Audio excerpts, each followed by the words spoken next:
G'day everybody, it's Sam here with Captûre Wines. I'm up here in the brand new Pine Mountain Vineyard and I'm super excited to show you today what makes this place special for the upcoming release of our two very first Pine Mountain wines. So welcome to the top, here we are. We're at the highest point in our vineyard, we're about 2,950 feet. As you can see here, that's the actual peak, that's Pine Mountain right there. We have the geysers, the backside of the thermal energy over the ridge over there. Down this side, that's the very top end of Alexander Valley. So we have Cloverdale at the very north end running down towards San Francisco Bay. And the vineyard crests this hill right here and goes all the way over there to the far side where the Sauvignon Blanc is. Alright, so this property was actually purchased back in 2011, which was the same year that the AVA was actually created. And what's most unusual is the way that Sean and Gabe actually developed and planted this ranch. Like, it's truly phenomenal. They broke up every aspect. You know, you can see different angles. We have different sun exposure. You know, this is the shady side, the sunny side's over there. And all of those different things provide different fruit. And so when I'm in the winery, I get multiple blending options to really help make the most expressive wine I can from this site. So one of the things that makes this place so special is its elevation. The AVA starts at around 1,600 feet and goes to 3,000, and our vineyard actually starts about 2,500 feet and goes to a maximum just shy of 2,900 feet.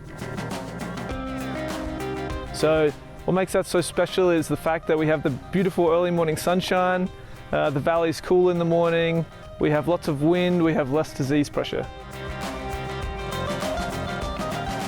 Because of the extreme elevation of this vineyard, the weather up here is a little unusual. It's something called the Inversion Layer. So let me break down the Inversion Layer for you guys. During the day, hot in the valley, cool on the top. All the hot air just gets baked down there and we have that prevailing breeze, you know, it comes up and down this valley and just rips through this vineyard. Keeps the temperatures a good 10 to 15 degrees cooler up here during the day, which is very important to keep those vines focusing on developing the fruit instead of just shutting down when it's too hot. So the second cool part about the Inversion Layer is what happens in the evenings. The cool air comes in off the bay. Cloverdale's the last place to get it, but then it pushes all that hot air in the valley up to where we are in the vineyard. So that means these guys, these vines, can keep growing later into the evening where it's nice and warm, and it stays warm all night until the next morning. So to put all that information together for the vineyard, it means that, you know, we have the nice breeze during the day, we have the warmer temperature at night. It means our growing season is tiny. You know, we probably start a month behind the valley floor up here. You know, the set, the bloom, the bud break, all so far behind, but then we harvest about the same time as the valley. So it really helps with those longer degree days. We have more hours of the vine working during the day, but for a shorter period of time. So one of the other most interesting facts about this place is the wind. Obviously being up here on the crest of the very top of the hill, it's always windy. That is good and bad. So during the flowering, the set, we actually have very poor set because a lot of the flowers are blown off by the high wind, which is actually better. So the berries are looser clusters, which promotes even ripening. So the fruit comes to the winery in pristine condition, but lighter tons, you know, very sparse bunches. The other thing the wind does is when it's hot like today, you always have a nice cooling breeze. It's always a few degrees cooler up here than it is down there. So the vines don't shut down, they're not too stressed. So another interesting fact about this vineyard is right behind me is the highest planted Sauvignon Blanc vines in the US, planted up here in 2013. Something I'm also very proud of this vineyard is its sustainability. Two main reasons. One, we have a nature corridor that spans the entire strip of the vineyard so we can let the wild animals move across. And two is the rainwater capture and the way this place is irrigated. As you can see, there's lots of under-row irrigation channels that were dug by Sean and Gabe. They did a great job, which feeds down to the reservoir down there, and then we only have one pump on the property that pumps that back up to the tanks at the top, and then everything's actually irrigated via gravity, which is really cool, so it saves costs with the electricity and the lack of pumping. So a great green Jackson family initiative. What makes me truly excited about this place is the opportunity.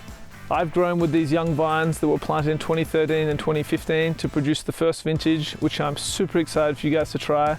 But honestly, it's about the opportunity of where we're going with this. It's very exciting, and I can't wait for you guys to enjoy the ride with me. Okay, now for the fun part, the wine. So here is the first one, the Captûre Pine Mountain-Sauvignon Blanc. And for me, this one really starts in the vineyard. Nailing the pick, getting all that complex site all picked at the right time to give something with a little bit more weight and texture makes the job way easier when it gets to the winery. So this wine here is fermented all in puncheons, so big neutral barrels. Not looking to impart any oak flavor, but we want that sort of, the richness and the texture. It sits on lees. This guy sits in barrel for about 10 months, but it also has a little percentage of a tiny amphora as well. Very small, but that adds, again, some more texture and richness. I'm really looking to sort of emulate that white Bordeaux style. Sauvignon Blanc with a bit more weight, a bit more texture, but I hope you enjoy it. Okay, Cabernet time. This one here is very important in the vineyard as well. As for the Sauvignon Blanc, picking is very important up on that mountain. You don't want to miss it. So having the elevation changes and the clonal changes makes it really important to sort of pick this vineyard into as many small parcels as I can, and in the winery get away with. So once you get to the winery, we vinify separately. I'm really looking to extract as much as I can from each block separately. And then what truly makes this wine sing is the blending process. So what I'm really trying to achieve with the blending is balance. Trying to balance the expression of the terroir with the new vineyard, new winemaker, all that wrapped up into this bottle. So on the blending table, I actually added 20% Merlot, so it's an 80-20 Cab Merlot blend. And the blue fruits from that Merlot really sort of plush out the mid palate, soften those harsh Cab mountain tannins to really make a more balanced, complete wine. So that was sort of the goal with this wine. I obviously want it to age a very long time, but I also want it to be enjoyed relatively soon. Thank you very much for your time and your patience, and for joining me on this exciting adventure up on Pine Mountain. Hopefully you can get your hands on some of these bottles and we can share a glass in the very near future. Cheers.